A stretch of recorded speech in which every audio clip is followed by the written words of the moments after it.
बातों से नहीं मानते।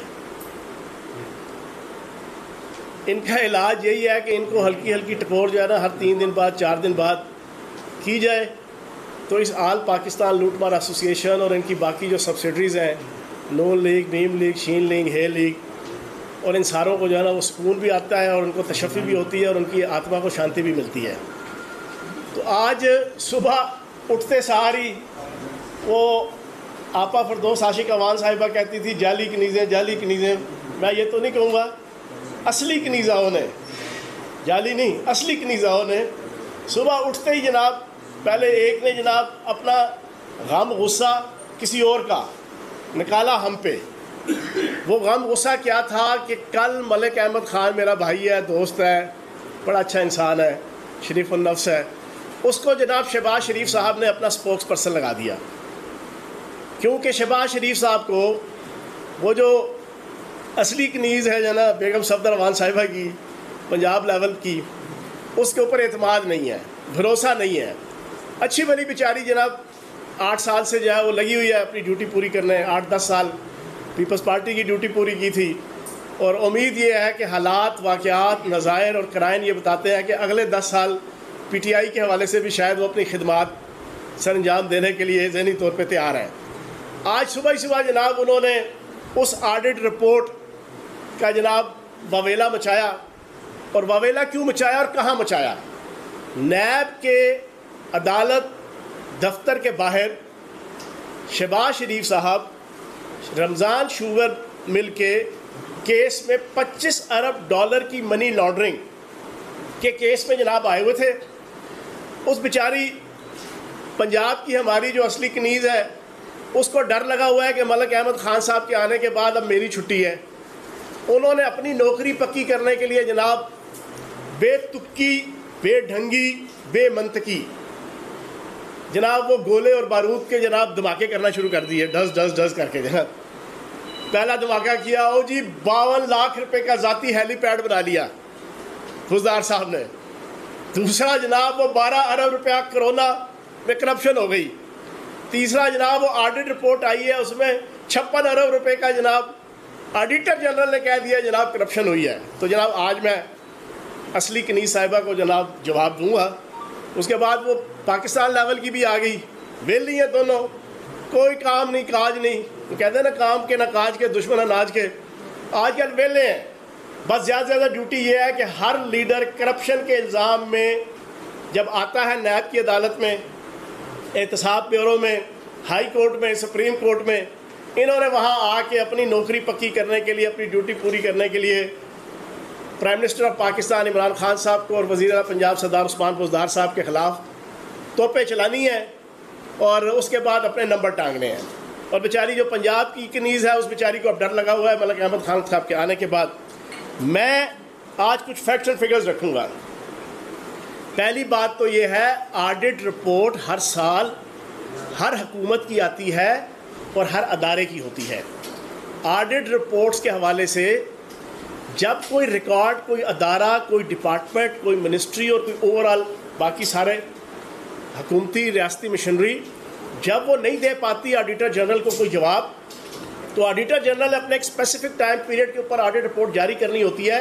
तो उस पर एक पैरा लिख देता है कि यार इस इतने करोड़ रुपए का, इतने अरब रुपए का एग्रीकल्चर डिपार्टमेंट ने, इंडस्ट्री डिपार्टमेंट ने, इंफॉर्मेशन डिपार्टमेंट ने, हेल्थ डिपार्टमेंट ने, एजुकेशन डिपार्टमेंट ने, इसका कोई जवाब अभी नहीं आया। तो वो एक पैरा आ जाता है। उस तमाम पैराज को इकट्ठा करके इन्होंने अपनी तरफ से कहा जनाब कि 56 अरब रुपए का जनाब करप्शन का। मैं बेगम सफदर अवान साहिबा की तर्जमान, अब मैं उन्होंने ये तो नहीं कहूँगा अपोजिशन की, ना वो अपोजिशन की रही, ना वो शहबाज शरीफ साहिबा की रही, ठीक है ना जी, साहब की रही। अब वो बेगम सफदर अवान साहिबा की है तर्जमान सिर्फ। उनको और पूरी नून लीग को और मीम लीग को और शीन लीग को दावे से कहूँगा, आप इस ऑडिट रिपोर्ट पे 56 अरब के पैरास की बात करते हैं। 2008 से लेके 2018 तक आप 10 सालों की ऑडिटर जनरल की रिपोर्ट मंगवा लें, अगर किसी एक रिपोर्ट के अंदर भी इनके नाम नहाद शहबाज शरीफ साहब कातिल आला के दौरे हुकूमत में किसी एक साल में भी 100 अरब से कम की अगर ऑडिट पैराज ना हुए तो मैं पूरी कौम के सामने जना इस तरह हाथ जोड़ के माफी मांगूंगा। दोबारा दोहरा दूं, अगर 2008 से 2018 तक के 10 सालों की ऑडिटर जनरल पंजाब की ऑडिट रिपोर्ट के अंदर 100 अरब से कम किसी साल के ऑडिट पैराज ना हुए। हेलीपैड जनाबे वाला हेलीपैड सरकारी जगह पे बना, सरकारी प्रेमिसेस के अंदर बना, अगर बना भी है तो। दूसरी तरफ कंपैरिजन देख लें, कौन कह रहा है, किसकी असली कनीज कह रही है, किसकी तर्जमान कह रही है। जिस बेगम सफदर अवान, जिस नवाज शरीफ साहब, जिस हमजा शहबाज ने अपने दौरे हुकूमत में 55 करोड़ रुपए की सरकार के पैसों से जाती उमरा को कैंप ऑफिस करार देकर 11 फुट ऊंची और 5 फुट चौड़ी मेरे और आपके टैक्सों के पैसे से दीवार खड़ी की थी, वो 52 लाख रुपए का रोना रो रहे हैं कि जो सरकारी ज़मीन के ऊपर, सरकारी प्रेमिसेस के ऊपर डिप्लोमेट्स के लिए, सदर के लिए, वज़ीर आज़म के लिए, सफ़ीरों के लिए, बाहर के मुल्कों के सरबराहान के लिए एक ऑफिशियल अगर कोई हेलीपैड बना हुआ, उसके हवाले से ये ख़ानदान और ये पार्टी जिनका ये करतूत, उसकी जनाब फ्रंटमैन कह रही है। फिर उसके बाद कोरोना कोविड-19 के ख़िलाफ़ जिद्दोजहद सारी दुनिया जानती है कि जितने आपके supreme court, high court, Lahore high court पेशियों के अंदर, हेयरिंग्स के अंदर फाजिल जजेस ने पिछले 1.5 सालों में एक दफ़ा नहीं कई दफ़ा पंजाब हुकूमत को कोर्ट करके बाकी हुकूमतों को समझाया कि आप इस अंदाज से कोरोना वायरस के ख़िलाफ़ जंग लड़ें। इनडायरेक्टली सरदार उस्मान खान बुज़दार वज़ीर आला पंजाब की तारीफ़ की गई कि उन्होंने बड़े अच्छे तरीके से कोरोना वायरस के ख़िलाफ़ जंग में पंजाब हुकूमत ने अपना किरदार अदा किया। और कोरोना वायरस के हवाले से जितना फ़ंड रिलीज़ होता है वो तमाम का तमाम NCOC के जनाब सुपरविजन में होता है। एक बेअक्ले को भी पता है, वहाँ से सारा चेक एंड बैलेंस होता है।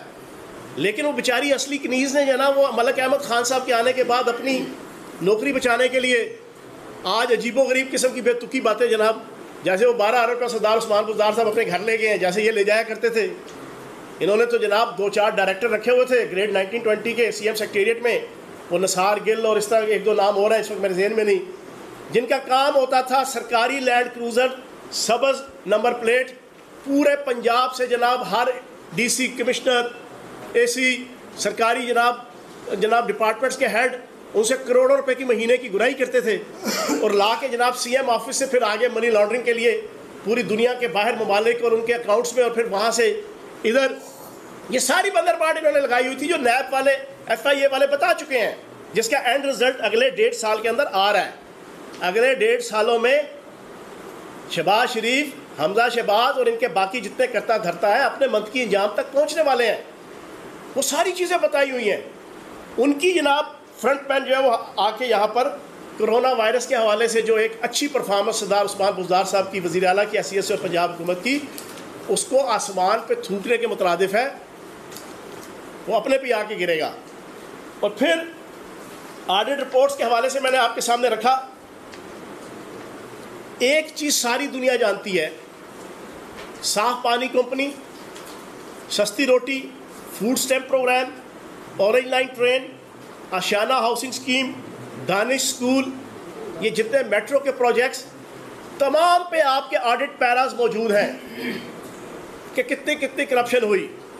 वो नारोवाल के अरस्तु और काना काचा के सुकरात जो है वो आपके सेक्रेटरी जनरल क्या नाम है, डॉक्टर एहसन इकबाल, चौधरी एहसन इकबाल साहब, उनके भाई को जनाब 95 करोड़ रुपए का जनाब सिर्फ फूल पत्तियाँ लगाने का मेट्रो के नीचे ठेका दे दिया गया। फूल पत्तियाँ लगाने पे 95 करोड़ रुपया। इस तरह की लूट मार करने वाले। और फिर ऑरेंज लाइन ट्रेन का आज इन्होंने बड़ा दावा किया।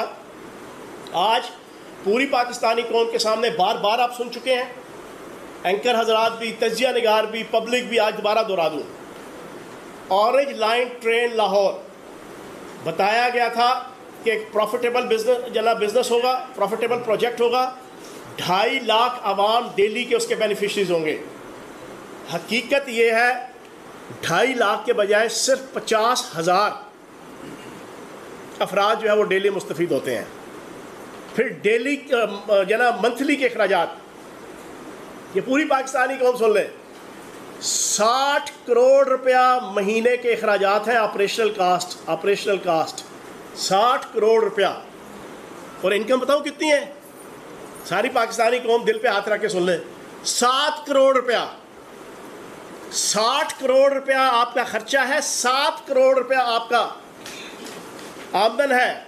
53 करोड़ रुपीस जनाब महीने के डेफिसिट सिर्फ ऑपरेशनल कास्ट पे है, जो तकरीबन 7 अरब रुपया साल का बनता है सिर्फ ऑपरेशनल कास्ट में। और फिर आगे जो कर्जा लिया हुआ है उस कर्जे की अदायगी और सूद की मद की अदायगी में 15 से 20 अरब रुपया साल का ये वाइट एलिफेंट, जिसमें से अपनी करप्शन तो इन्होंने कर ली, अपना तो पैसा हींट लिया, अपनी तो लूट मार कर ली, आवाम के लिए, पंजाब के ख़जाने के लिए और पाकिस्तान के ख़जाने के लिए एक वाइट एलिफेंट छोड़ा, लेकिन हमने उसको जारी रखा।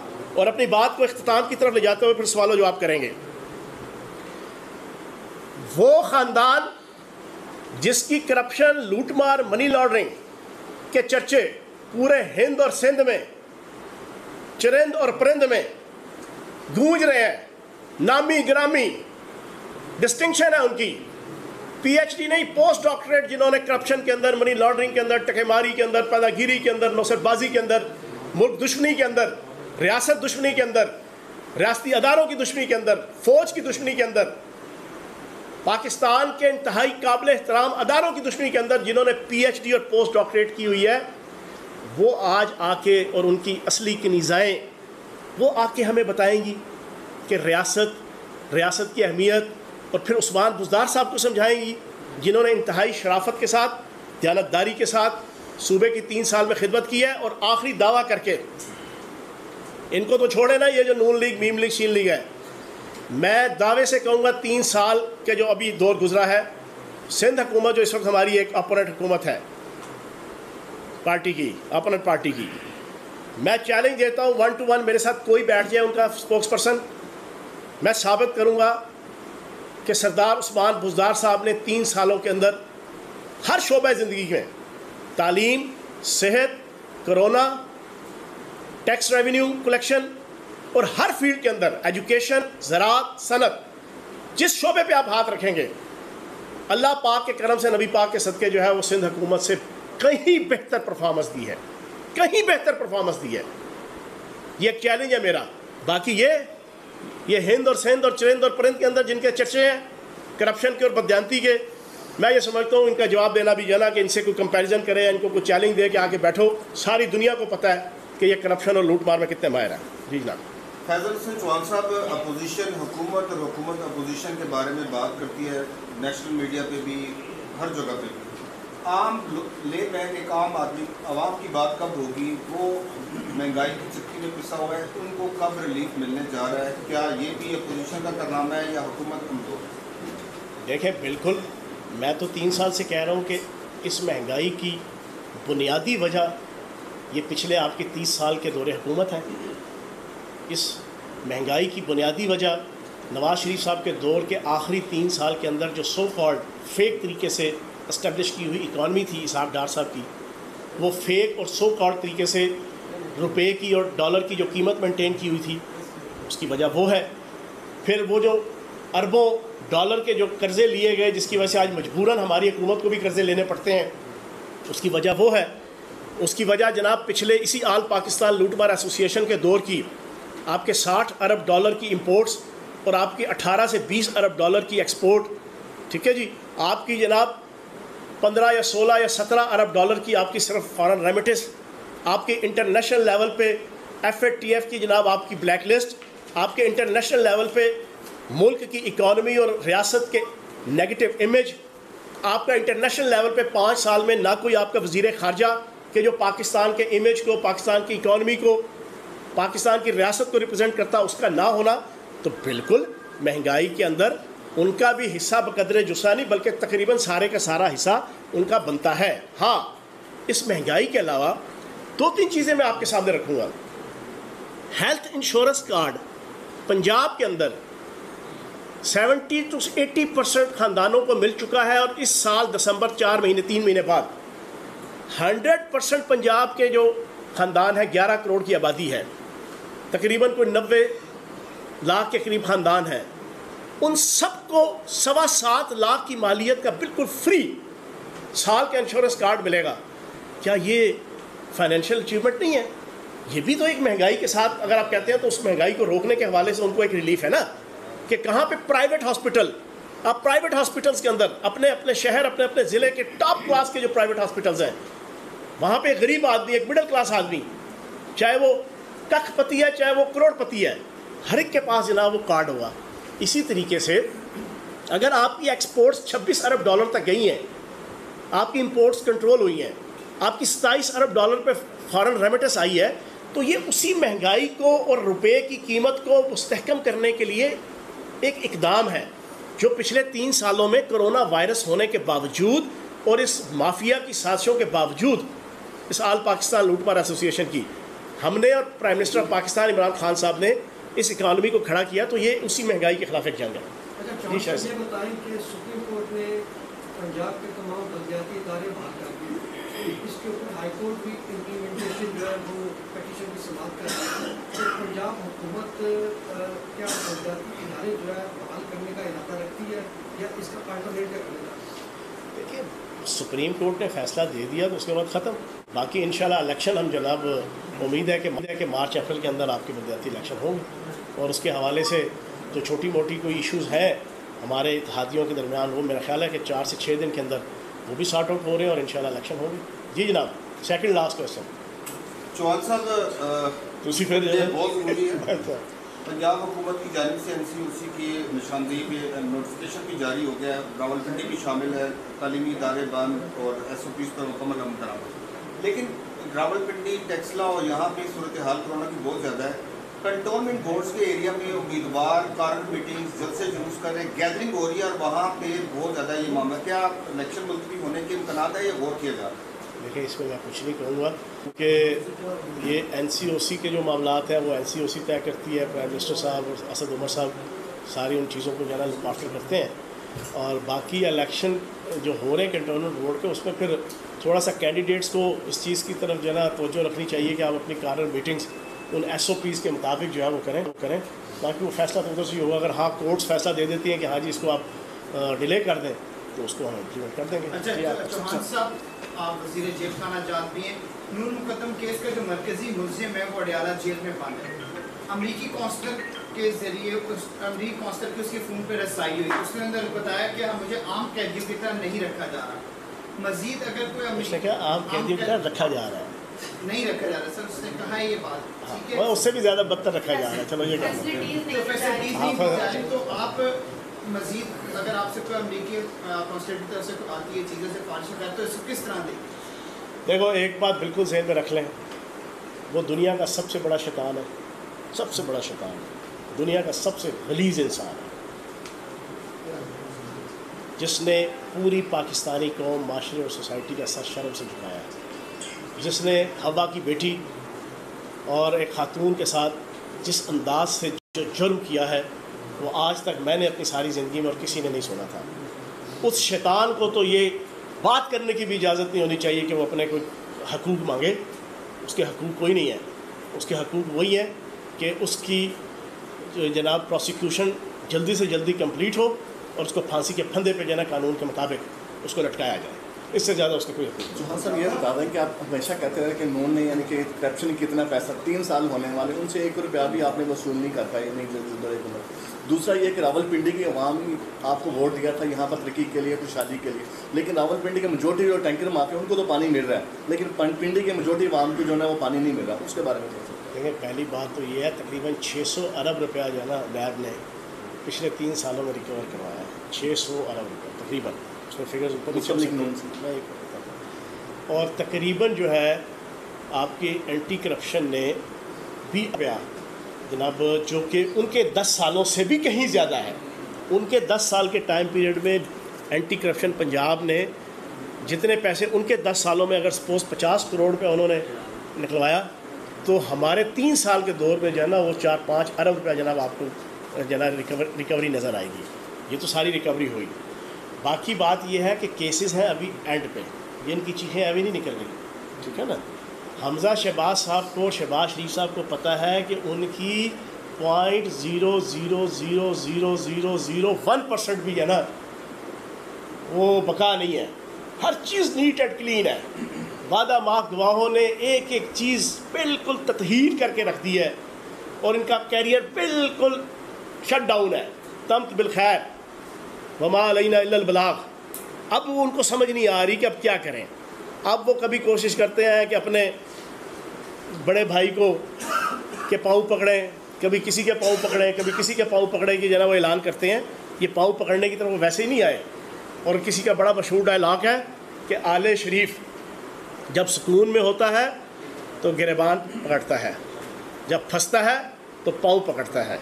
तो अब वो पाँव पकड़ने का तो अपने मुंह से वो इकरार कर चुके हैं कि मुझे बताओ मैं किस किस का पाँव पकड़ूं। वो ज़कूटा जिन कहता था ना, मुझे काम बताओ मैं किसको खाऊं, मैं क्या करूं। तो शहबाज शरीफ साहब जो करप्शन के ज़कूटा जिन है, उन्होंने कहा मुझे काम बताओ मैं किसका पाँव पकड़ूं, जिसका कहोगे उसका पाँव पकड़ूंगा, तो ऐवी नहीं पाँव पकड़ूंगा। मुझे पता है कि सत्यानाश सवा सत्यानाश फिर क्या। बाकी जो टैंकरों वाला है, जहाँ तक तो मेरे हल्के का इशू है, अल्लाह पाक का करम है, कोशिश होती है कि बड़ा नीट एंड क्लीन वहाँ पे कोई भी लेमैन अगर पानी के हवाले से कोई चीज़ करे। अगर आपके पास वासा के हवाले से या किसी हवाले से भी कोई ऐसी शिकायत है तो रावलपिंडी के अंदर किसी को इजाज़त नहीं देंगे कि वो कराची की तरह यहाँ पे वाटर माफिया कोई क्रिएट हो, उसको इंशाल्लाह नहीं छोड़ेंगे। आखिरी सवाल सुल्तान शाह साहब, काटने की जो फुटेज वायरल हुई है कि पंजाब की जेलों में आखिरी सवाल है, सजाए मौत के कितने कैदी हैं और उन पर अमल दरामद क्यों नहीं हो रहा है? शायद उसका एक वजह जो नज़र आ रही है वो आदमी दबाव है पाकिस्तान पर, जिसकी वजह से ओवरऑल सजाए मौत पर अमल दरामद नहीं हो रहा। पंजाब की जेलों में इस वक्त कितने ऐसे मुल्ज़िम हैं? अच्छा मुझे इतना पता है कि 53,000 जना टोटल जना हमारे पास कैदी हैं। एग्जैक्ट मेरे पास फिगर नहीं है, लेकिन ये नहीं है कि कोई प्रेशर है, ऐसी चीज़ नहीं है। वो एक पूरा मैकेनिज़्म होता है, जो जिसको सजाए मौत हो चुकी होती है उसने अपील करनी होती है प्रेसिडेंट को, ठीक है ना जी। वो आगे पीछे वो एक प्रोसेस चल रहा होता है, जैसे ही वो प्रोसेस कंप्लीट होता है उसके मुताबिक जो है ना उसको दे दी जाती है। बहुत शुक्रिया। आपने आपकी जो फुटेज है उसने एक वफादार शख्सियत की रेडी खतरे में डाल दी है। रावलपिंडी में तर्जमान पंजाब हुकूमत फयाजुल हसन चौहान मीडिया से बात कर रहे थे। वो कहते हैं कि लातों की भूत बातों से नहीं मानते। नून लीग के तर्जमान बेबुनियाद बातें कर रहे हैं। असली कनीज़ा ने किसी और का गम और गुस्सा पाकिस्तान तहरीक इंसाफ पर निकाल दिया। मरियम नवाज़ को कनीज़ा पर एतमाद ही नहीं। मज़ीद ये भी कहते हैं फयाजुल हसन चौहान